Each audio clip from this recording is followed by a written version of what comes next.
السلام علیکم۔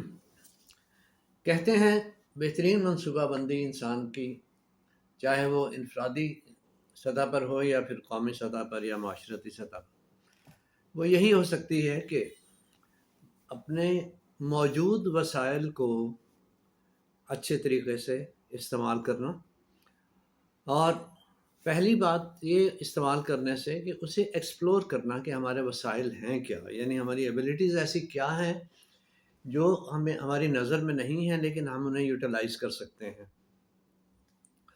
تو پہلے ایکسپلور کرنا، پھر اس کو یوٹیلائز کرنے کا طریقہ اور سلیقہ یہ دیکھنا کہ کیا ممکن ہے، اور اس کے بعد پھر ان کی منصوبہ بندی کر کے عمل میں لانا۔ یہ تو ایک جنرل سی بات ہے۔ اکنامکس میں بھی ایسے ہی ہے کچھ کہ محدود وسائل کو بہترین طریقے سے استعمال کرنا ہی اچھی حکمت عملی ہے۔ تو یہی اکنامکس بھی سکھاتی ہے، خیر اس کی ڈیٹیلز میں نہیں جاتے۔ تو محدود وسائل یا موجود وسائل کو استعمال کر کے اسے اچھے انداز میں زیادہ فائدہ مند انہیں بنانا، یہی ہماری منصوبہ بندی کا حصہ ہونا چاہیے۔ تو اسی بات کو جب ہم مختلف شعبوں میں دیکھتے ہیں، تو تعلیم کے شعبے میں، چونکہ ہمارا موضوع بنیادی طور پر ہمارے چینل کا وہ علمی اور ادبی ہے، اس لیے میری کوشش زیادہ یہی ہوتی ہے کہ علم و ادب سے متعلقہ ہی باتیں، چاہے ان کے کچھ پہلو نکلتے ہوں دوسرے اطراف سے بھی، دوسرے پہلوؤں سے بھی باتیں سمجھ میں آتی ہوں، تو وہ کوشش کرتا ہوں کہ اس کو بھی شامل کروں اس میں۔ تو آج کا موضوع تو پیور تعلیم کے بارے میں ہے۔ تو اب دیکھنا یہ ہے کہ ہمارے ملک میں ایسے کیا وسائل ہیں جو کہ ہمارے مسائل کو حل کرنے میں ممد و معاون ثابت ہو سکتے ہیں۔ تعلیم کی شرح جو ہے وہ بہت ہی کم ہے یہاں پہ۔ اس کی وجہ کیا ہے؟ وہی ہم رو پیٹ کر پھر وہیں پہ آ جاتے ہیں کہ جی وسائل کم ہیں۔ اصل بات پھر وہی ہے کہ وسائل موجود ہیں، ایکسپلور نہیں کیا گیا، ایکسپلور کیا بھی گیا تو اسے پلان نہیں کیا گیا، اور اسے پلان کیوں نہیں کیا گیا اس کی مایوس کن وجوہات ہیں۔ تو اس بات پر توجہ کرتے ہوئے کہ وہ کون سے وسائل ایسے ہیں اگر ہم اسے پازیٹیو طریقے سے استعمال کریں تو ہماری تعلیمی شرح وہ مناسب ہو سکتی ہے۔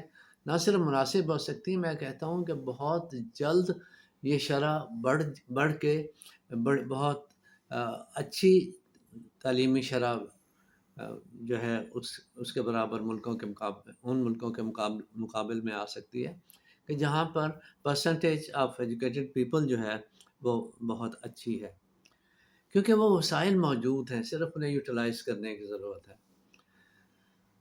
مثلاً ہمارے ہاں تعلیم یافتہ کون سمجھا جاتا ہے؟ جو خط لکھ پڑھ سکتا ہو یا مطلب اس طرح معمولی لکھنا پڑھنا جانتا ہو۔ تو اس شرح کو بے شک اپ گریڈ کر کے اسے سوچا جائے تو پھر بھی یہ کام بہت آسانی سے ہو سکتا ہے۔ مثلاً وسائل میں میرے خیال میں ہر محلے، ہر گلی میں مساجد ہیں۔ تعلیم کی تعریف جو ہے، تعلیم یافتہ لوگوں کی تعریف ہے، اس پر پورے اترتے ہوئے، چلیے اس پر پورے اترتے ہوئے ہم جو کوشش کرنے والے ہیں، سوچنے والے ہیں، اس سے پہلے یہ بات کر لیتے ہیں کہ تعلیم کی ابتدائی ضروریات کیا ہیں۔ چند دن پہلے ہی میں نے ایک ویڈیو میں یہ بات کی تھی کہ ہمیں جو کچھ بھی پڑھایا جاتا ہے، ایون انٹرمیڈیٹ لیول تک، سائنس کے مضامین خاص طور پہ، وہ ہم جب پاس آؤٹ کر جاتے ہیں، 12ویں جماعت کر جاتے ہیں، تو اس کے بعد عملی زندگی میں وہ سائنسی مضامین جن پر ہم ساری زندگی لگاتے ہیں، بڑے والدین بھی ہمارے بہت شوق سے، بڑے فخر سے کہتے ہیں جی بچہ تو سائنس پڑھ رہا ہے، سائنس پڑھ رہا ہے یا سائنس پڑھ رہا ہے، تو خود بھلے ان کا معیار یہ ہو کہ وہ انہیں سائنس کا پتہ بھی نہ ہو، اور سائنس کو پڑھانے کا جو ہے وہ مقصد بھی جو ہے وہ پورا نہ کر پاتے ہوں۔ تو ایسے ہی ہوتا ہے کہ وہ جب تعلیم ہو جاتی ہے تو عملی زندگی میں وہ سائنس کہیں کام نہیں آتی. جب وہ سائنس کہیں کام نہیں آتی تو پھر کیا فائدہ اتنی محنت اتنی تگودہ کرنے کا عملی زندگی میں جب اس نے کام نہیں آنا. ہاں وہ لوگ جو کہ ڈاکٹرز بن جاتے ہیں، انجینئرز بن جاتے ہیں یا کسی اور پروفیشن میں چلے جاتے ہیں تو وہ سائنس وہ نہیں آتی کام پھر بھی نہیں سوری وہ لوگ ان کے کام آتی ہے کہ جو کہ ڈاکٹر بن گئے انجینئر بن گئے تو وہاں پہ تو کام آ گئی، لیکن وہ کتنے پرسنٹ ہیں یہ بات یہاں میں پہنچنا چاہ رہا تھا کہ میرے تجربے میں جو بات آئی ہے وہ یہ ہے کہ تقریباً not more than 6-7%. اسکولس اور کالجز کی بات ہے، میں گزرا ہوں ساری زندگی اسی تجربے سے، اسی مشاہدے سے. تو جب چلیے بہت زیادہ لگا لیجیے 10% بھی اگر ہو جائے، اور ڈینٹسٹری میں چلے گئے، انجینئرنگ کے کچھ دوسرے شعبوں میں چلے گئے ذرا کم مارکس لینے والے، تو 10% بھی نکل گئے تو 90% کا کیا ہوگا؟ ان کی عملی زندگی میں کیا ہے؟ 3 چیزیں رہ جاتی ہیں. اردو کی اسکل جتنی بھی ہے، انگریزی کی لکھنے پڑھنے کی اسکل اسی طرح وہ کام آتی ہے، یا پھر میتھمیٹکس وہ بھی وہ سادہ جمع تفریق یا کیلکولیٹر کا استعمال یا دوسرے معمولی کیلکولیشنس ہیں جو جن کا بہت بڑا رول نہیں ہے. آتے ہیں واپس اس موضوع پہ کہ ان تعلیمی سکلز کو بڑھانے کے لیے ہمارے پاس کیا وسائل ہیں، کیا مواقع ہیں. تو وہ مواقع اور وہ وسائل وہ ہیں جو کہ ان 3 مضامین کو آگے لے کے جا سکتے ہیں. یہ تینوں مضامین وہی اردو، انگریزی اور میتھس ہے. اور اس کے لیے اگر ہم مساجد کو جو ہر محلے میں مساجد جو ہیں موجود ہیں، ان 3 مضامین کی سکل ہم ان کے ذریعے حاصل کر سکتے ہیں. لیٹ اس سے کہ ہم 5 سال سے لے کر 8 سال تک یہ 3 سال ایسے رکھتے ہیں کہ جس میں ان 3 مضامین کی سکل لکھنے پڑھنے اور دوسرے میتھمیٹیکل کچھ ایشوز ہیں جو ان کو سالو کرنے کے جو کہ پریکٹیکل لائف میں اپلائی ہو سکتے ہیں، ان کو ساتھ لے کر ہم بچوں کی تعلیم کا بندوبست کریں. اور ہر مسجد میں کچھ ایریاز اس طرح سے بنا دیں جو کہ اسکول کی شکل بن جائے، اور بچوں کو دور اسکول جانا بھی نہیں پڑے گا. بچوں کو فوری طور پر ان کی ایکسیس میں ہوگا، اور ہر علاقے میں وہ عمارتیں موجود ہوں گی، اخراجات نہیں بڑھیں گے، حکومت کے اخراجات نہیں بڑھیں گے. تعلیمی ادارے جو ہیں وہ انہیں کسی ایسی خصوصی گرانٹس کی ضرورت نہیں پڑے گی، اور وہ محدود انکم کے ساتھ، اور اساتذہ جو ہیں وہ بھی علاقے سے ہی مہیا ہو جائیں گے، کیونکہ ان کی تعلیم کے لیے اتنا کچھ نہیں چاہیے ہوگا کہ وہ ایک برڈن بنے یا اس کے لیے بہت زیادہ وسائل کریٹ کرنے پڑے. تو اس طرح سے آسان طریقہ یہی ہے کہ بچوں کی ابتدائی تعلیم کو اس زاویے پہ لے آیا جائے جہاں پہ یہ ان کی کمپلشن بن جائے. بچہ گھر سے نکل کر باہر نہیں جائے گا، ان کی پروٹیکشن کا اس طرح سے مسئلہ نہیں ہوگا.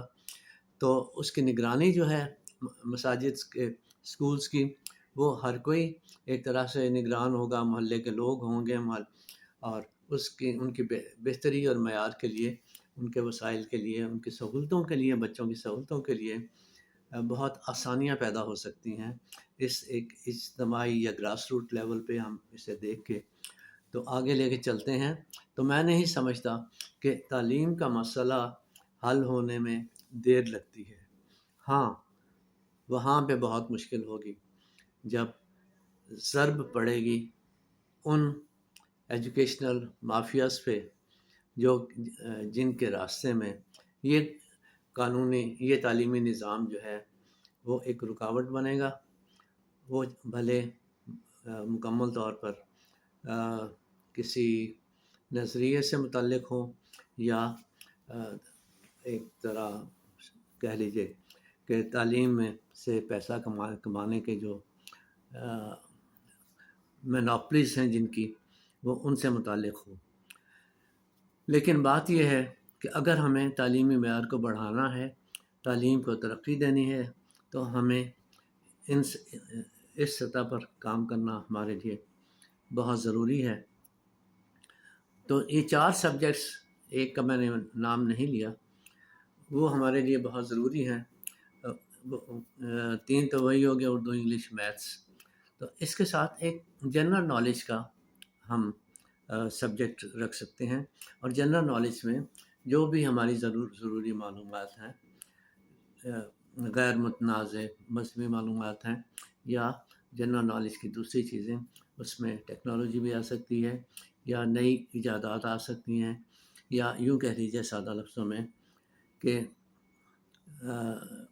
یہ جو موبائل اور لیپ ٹاپ وغیرہ کا استعمال ہے، جو کہ پریکٹیکل لائف میں چلنا ہی چلنا ہے، جس کے بغیر گزارا نہیں ہے، اس کے ان ایسپیکٹ کو اسکول کے نصاب میں شامل کیا جائے، اور ان کی ٹریننگ کی جائے، اور ان پہلوؤں پر ان کی ٹریننگ میں توجہ زیادہ دی جائے جو کہ پریکٹیکل لائف میں کام بھی آ سکتے ہیں. تو اس طرح سے ہماری ابتدائی تعلیم انہی خطوط پر چلے گی جو کہ عملی زندگی میں ہمارے ساتھ ہوگی، اور ہمیں پتہ چلے گا کہ تعلیم ہے جو ہمارے سامنے، وہ تعلیم ہمارے پریکٹیکل لائف میں استعمال ہو رہی ہے.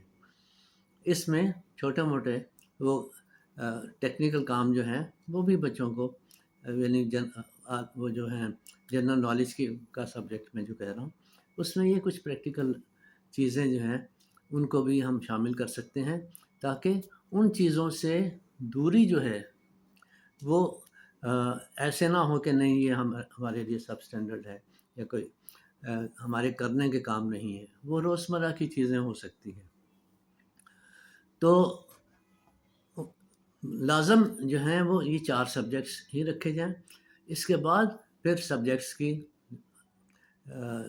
کا تعین ڈفرینٹ کر دیا جائے، کیونکہ اس کے بعد جو بھی سبجیکٹ پڑھا جائے گا، اب ہوتا کیا ہے، جو بھی سبجیکٹ پڑھا جائے گا وہ سمجھا جائے گا، وہ لکھنے کی صلاحیت پیدا ہو چکی ہوگی، لکھنے کی صلاحیت ہوگی، پڑھنے کی صلاحیت ہوگی، اسے ایکسپریس کرنے کی صلاحیت ہوگی، اور اس کو ایکسپلین کرنے کی اس طرح سے صلاحیت ہوگی کہ کانسیپٹس اسٹوڈنٹ کے وہ کلیئر ہو چکے ہوں گے.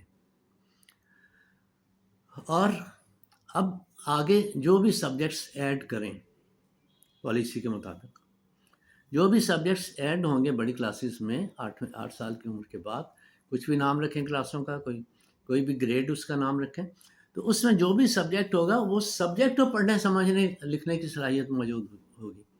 اب یہ ہے کہ ایک چیز اسٹوڈنٹ سمجھ جاتا ہے، اسے پڑھا دیا جاتا ہے، ایکسپلین کر دیا جاتا ہے، لکھنے بیٹھتا ہے تو گڑبڑ ہے. ایکسپلین کرنے کی، اسے لکھنے کی صلاحیت ہی موجود نہیں. اور یہ صلاحیت کیوں موجود نہیں؟ اس لیے کہ لکھنے پڑھنے کی اسکل جو ہے وہ اسے سکھائی ہی نہیں گئی، وہ اس کے دامن میں صلاحیت ہے ہی نہیں جس کے ذریعے ان چیزوں کو سمجھنے کے بعد ایکسپلین کر سکے. گویا وہ مراحل جو کہ ہم دیگر مشکل سبجیکٹس ہیں ان کو انڈرسٹینڈ کر کے ان سبجیکٹس کو ہم آگے لے کے جا سکتے ہیں. اس کے لیے ضروری ہے، یعنی ایک سبجیکٹ ہے سامنے ہمارے، تو ہم اسے پڑھ رہے ہیں، تو بجائے اس کے، اور پڑھنے کی صلاحیت فرض کیا اگر نہیں ہے خدا نخواستہ، تو وہاں کیا ہوتا ہے کہ سبجیکٹ ہمارے سامنے ہے، ہم اسے پڑھ ہی نہیں سکتے، سیلف اسٹڈیز ہی نہیں کر سکتے. ٹیچر نے پڑھا دیا ہے، سمجھ میں بھی آ گیا ہے، لیکن جب آپ خود پڑھنے بیٹھتے ہیں، ریوائز کرنے بیٹھتے ہیں، تو وہ مسائل پھر سامنے آ جاتے ہیں. ریڈنگ اسکل ہی نہیں ہے، یعنی سیلف اسٹڈیز جو ہیں مائنس ہو جاتی ہیں. تو جب رائٹنگ اسکل ہے، ریڈنگ اسکل ہے، وہ پہلے 3 سال میں اسے کیا جائے، اور بہت آسان ہے. I am sure about it, یہ میرے تجربے اور مشاہدے کی بات ہے. اس میں ایک ایوریج ٹیچر بھی اسٹوڈنٹس کو اس معیار پہ لے جا سکتا ہے جس میں وہ لکھنے پڑھنے اور اسے سمجھنے کی صلاحیت رکھتا ہو. لیکن خود ایکسپریس تبھی کرے گا جب اسے اس لینگویج پر کسی حد تک اپنی ضرورت کے مطابق عبور ہوگا. تو آگے آپ پڑھ ہی نہیں سکتا، سمجھ ہی نہیں سکتا، ووکیبلری نہیں ہے، ایک فلو نہیں ہے. تو جب اسٹوڈنٹ کو ایک پڑھنا لکھنا آ جائے گا تو اس میں پھر اس کا ایک انٹرسٹ بھی بڑھے گا. اگر وہ اٹک جاتا ہے کسی لفظ پہ، کسی بات پہ، کسی جملے پہ، تو وہ ایک اکتاہٹ پیدا ہوتی ہے. اور اگر ریڈنگ رائٹنگ سکل جو ہے، انگلش کی ہو، اردو کی ہو، وہ ہے، تو کوئی بھی سبجیکٹ پڑھ کے اسے انڈرسٹینڈ کرنا آسان ہے اور آگے کی منزلیں اسٹوڈنٹ کی آسان ہو سکتی ہیں. وہ وسائل، یہ بچوں کی یہ صلاحیت کے وسائل جو ہیں یہ ہمارے پاس موجود ہیں. ہم ان کے ایجوکیشنل لیول کو آگے لے جا سکتے ہیں. مساجد ہمارے پاس ہیں، ان کو ہم لے جا سکتے ہیں آگے. تھوڑا سا انہیں پلان کرنے کی ضرورت ہے. ٹیچرز ہمارے ہر علاقے میں اس لیول کے موجود ہیں. اخراجات نہیں بڑھتے، نیت اور پلاننگ کی تھوڑی ضرورت ہے اور ہم اسے بہت آگے تک لے جا سکتے ہیں. شکریہ جی. آ گئی اب پلاننگ کو مکمل کرنے والی. Thank you very much. دعا میں یاد رکھیے.